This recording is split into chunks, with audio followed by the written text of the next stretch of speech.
Bonjour et merci de nous rejoindre pour les perspectives du marché d'aujourd'hui. Thomas va nous rejoindre, puis la salle des marchés, pour nous parler des dernières évolutions. Thomas ? Les fourchettes de négociation au sein des marchés du Bitcoin continuent de se réduire, signe que l'incertitude demeure à l'ordre du jour pour la plus grande crypto-monnaie en termes de capitalisation boursière.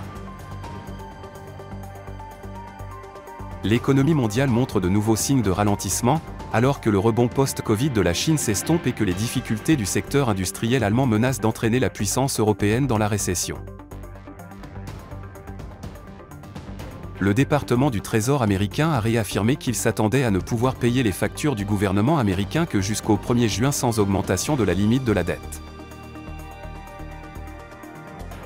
L'action Apple s'est échangée latéralement lors de la dernière session, l'indicateur CCI indique un mouvement haussier.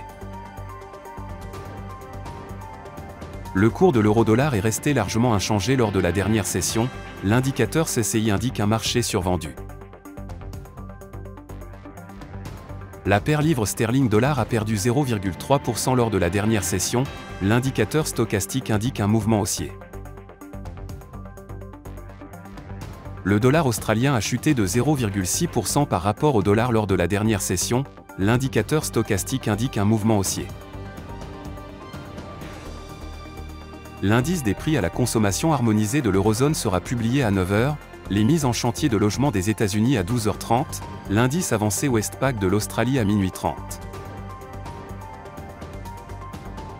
Les demandes MBA de prêts hypothécaires des États-Unis seront publiées à 11 h, les exportations du Japon à 23 h 50, les importations du Japon à 23 h 50.